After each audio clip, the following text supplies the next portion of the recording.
Oh, hi, I'm Max Keiser. This is the Keiser Report. Well, let's talk about tea and crumpets, and scones, and London Bridge, and the Crown. Oh, Stacy. Well, Max, we are going to get into some details about the Queen and compare her and that whole royal system to Wall Street. But first, I want to say, anybody could essentially now live with the view, say, of London Bridge or Tower Bridge, or, right along the Thames, or see the Buckingham Palace, or live in Buckingham Palace, because there's virtual reality now. Last episode, we spoke to Brian Romilly about that, and this episode, we're going to continue some of that conversation.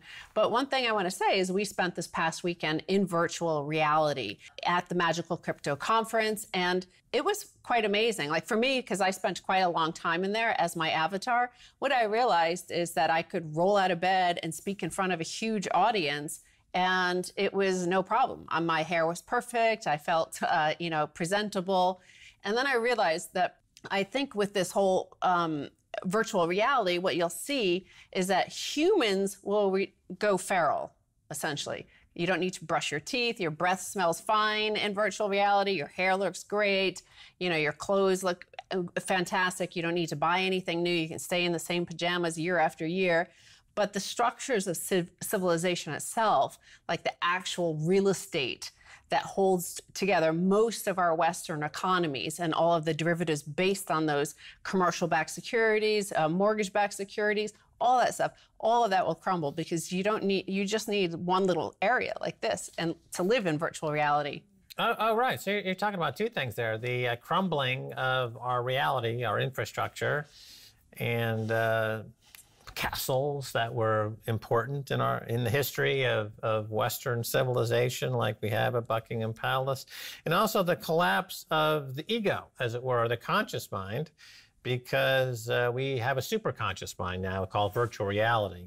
So things that we used to be in the subconscious mind are now going to be in our conscious mind, which will be the new subconscious mind. Like we'll have this subconscious life that we used to call reality, but it's now unseen by anyone outside of our immediate location, which is never viewed outside of our immediate self.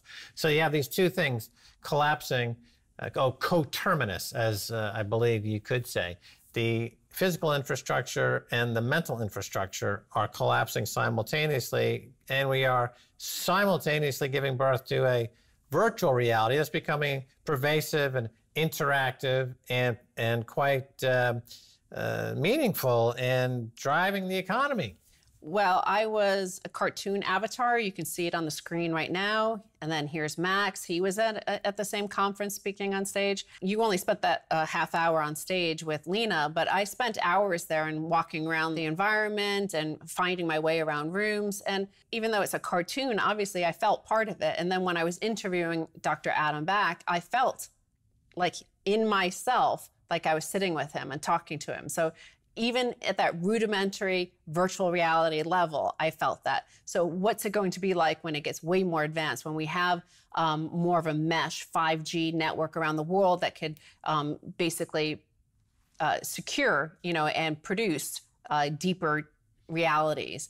And well, I think the point being that you're making there is that you had that sense of intimacy that you would have in a physical space. You had it in a digital space. And I guess that was the unexpected, in that you kind of like you're thinking now that you could see this really taking off. And this whole sense of fear kind of disappears, because I was in the middle of a conversation with Obi Nwosu, actually, and my avatar took off. It just started flying away, and it went over the virtual ocean. And at first I was like, oh my, I was scared. I was like, wow, like, what if I drop from here? Like, I'm way over the ocean. And it was kind of scary. And I was like, oh no. And I was trying to hold on, like, to what? And then I just relaxed and I was like, wow, I wonder where I'm going to end up. And I did go through the edge of this virtual universe. And then like weird diagonal and rectangular shapes, and then total gray. That's one thing that has always kept people from achieving, is that sense of fear. Yes. And so in this reality, what you're describing is that you drop a lot of the fear. And so replacing fear is always faith. And with faith comes great change.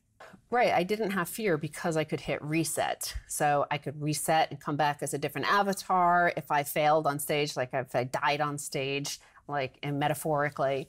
But that brings me to this real world that we inhabit where some people do get to hit reset. Some people have no fear because they can't lose.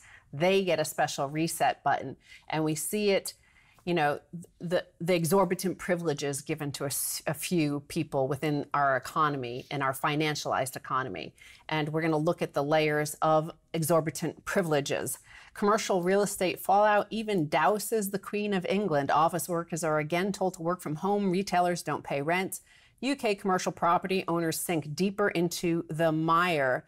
Crown Estates, which manages the Queen of England's portfolio, recently wrote down the value of 17 shopping and leisure centres by 17%, cutting Her Majesty's net worth by £552 million.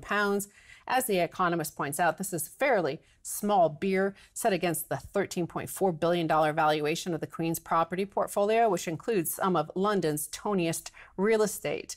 And the thing is that apparently, according to the 2011 Sovereign Grant Act, the overall amount that the Queen is given each year in order to fund her official duties is never allowed to fall, regardless of what is happening in the broader economy. So her, property portfolio is mostly given to the state. She gets 25% of it. Unless it all crashes, then the taxpayer, no matter what, her income doesn't go down. She has this, fictional property portfolio that is theoretically there, that is kind of pretends that she exists as a property speculator and doing well, but she can't fail. The rest of the economy, any landlords that are not royal, well, they're about to get royally, messed up. Let them eat Marmite. That's what the Queen's saying. Boy, has anyone ever tasted Marmite?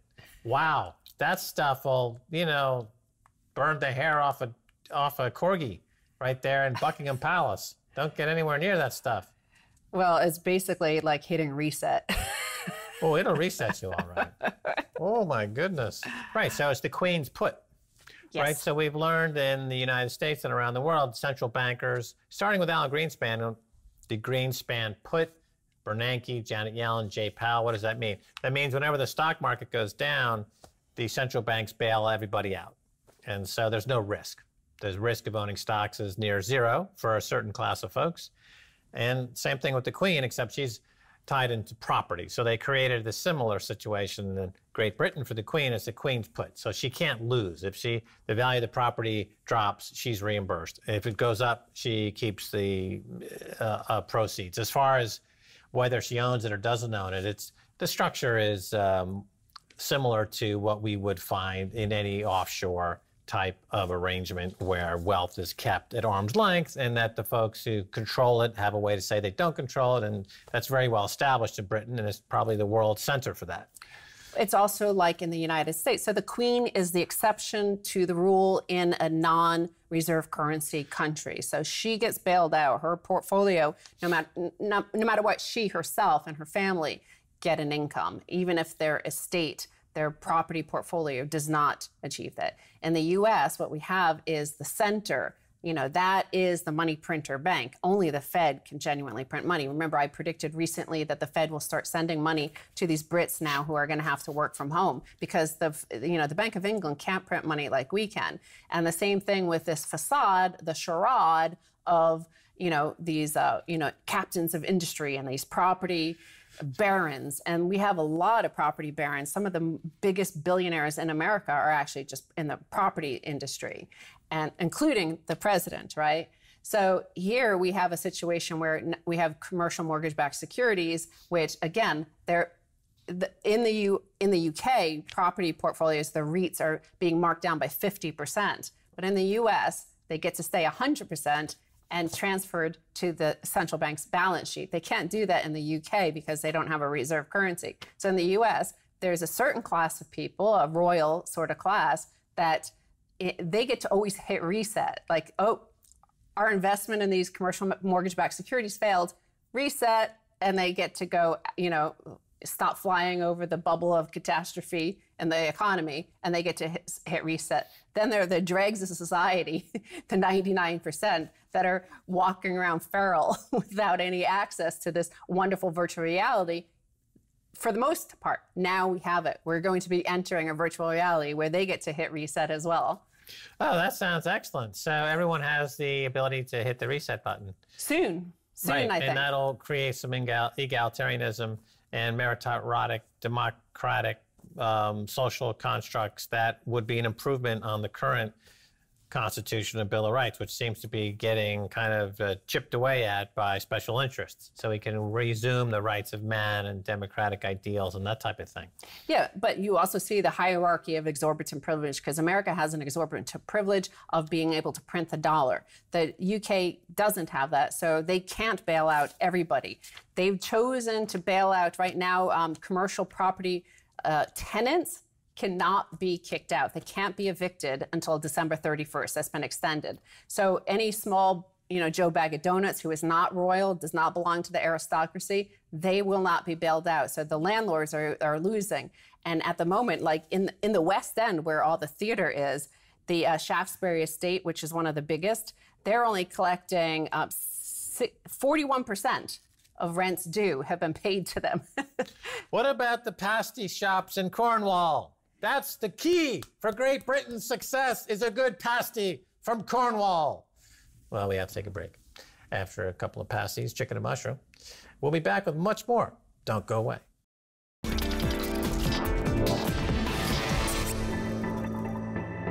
Welcome back to the Keiser Report. I'm Max Keiser. Time now to return to our conversation with Brian Romilly over there at VoiceFirst.expert and Around the Coin podcast. Brian, welcome back. Thank you, Max. Pleasure to be here. Well, things are getting interesting.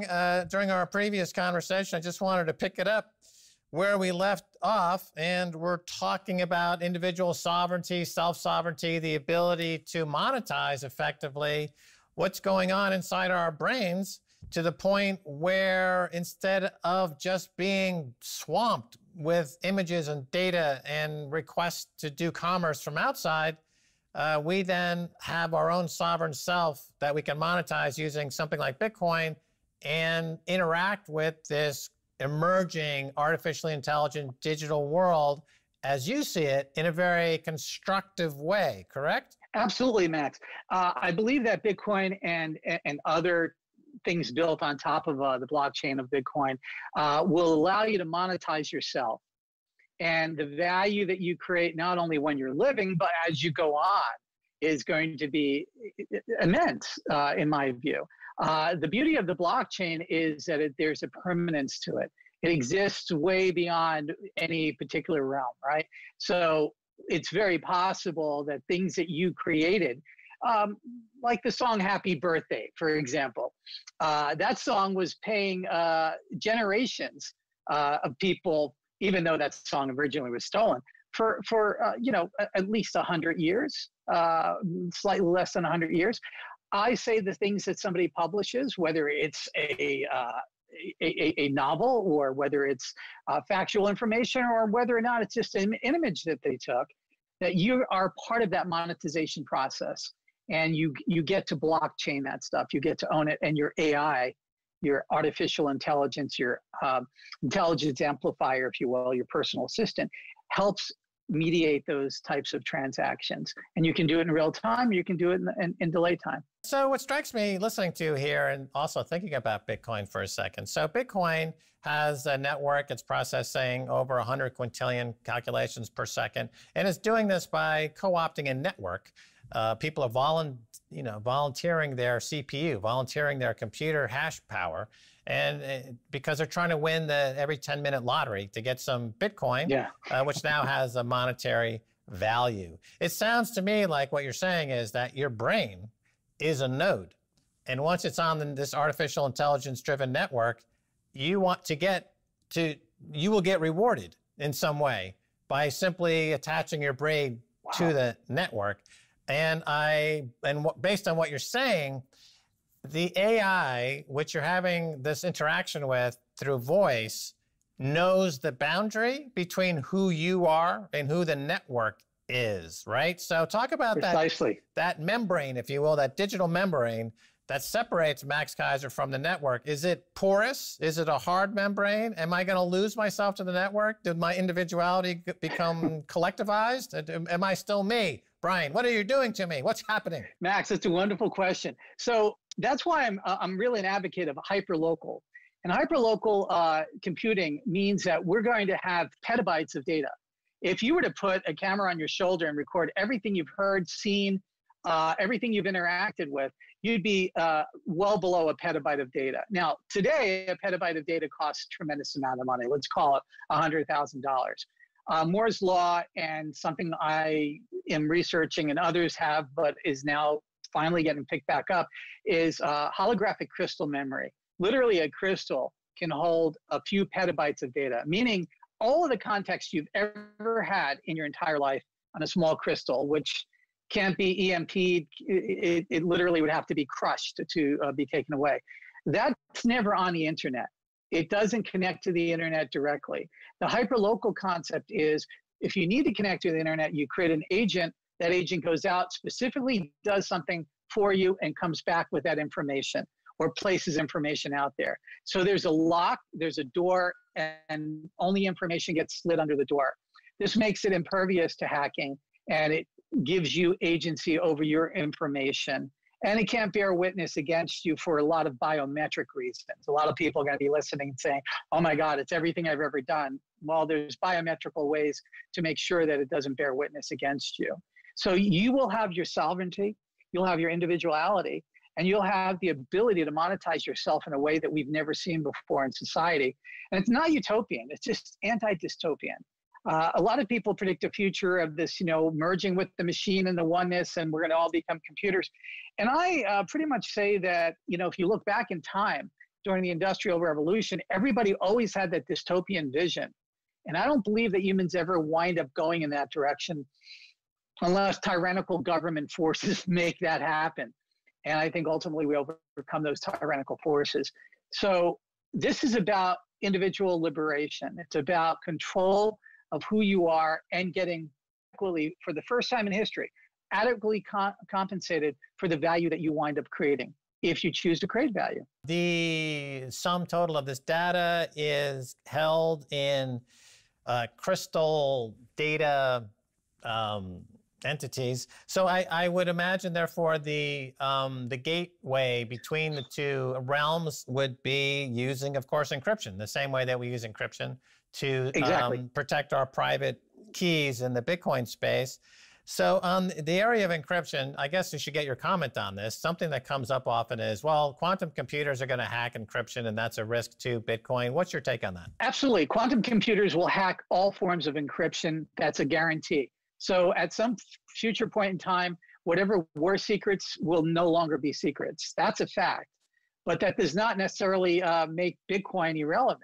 What it does is it makes prior blockchain transactions and prior government secrets well known.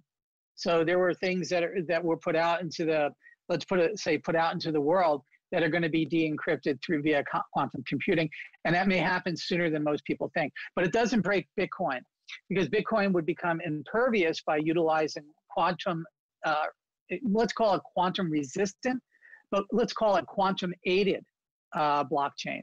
And that's a relatively easy thing. And there's a number of researchers that have already come up with rather robust solutions for that. So that's not the end of the world. I think on the other side of the end of the world is when we start mining asteroids, which is going to happen. It's already starting to happen. In a period of next few months, we're going to take the very first sample off an asteroid, and it's going to come back to Earth. And so that's going to be publicly the first time we've actually mined an asteroid, and we've been able to analyze the contents. And that's the OSIRIS mission. And that's going to be an interesting point in time, because that changes what we call precious and it changes what we call rare. And that's another street we can go down. But all of this is interrelated, because the only energy that's really created in the world is human creativity and intelligence. And the control of that has always been, throughout history, the things that wars have been fought over. We think it's natural resources, but those natural resources are irrelevant unless we have the creativity and ambition and intelligence to do something with it. or else you just kind of, what you take silver and what do? You make jewelry out of it. It doesn't become anything, but it could be a photographic plate in one of these Polaroid cameras at one time, right? So that's what a lot of economists wind up failing at, is they just look at the rarity of something, but not the human ingenuity. And the AI systems that we're talking about and quantum computers are merging at such a way where I believe individual human creativity will finally have its highest value in the economy.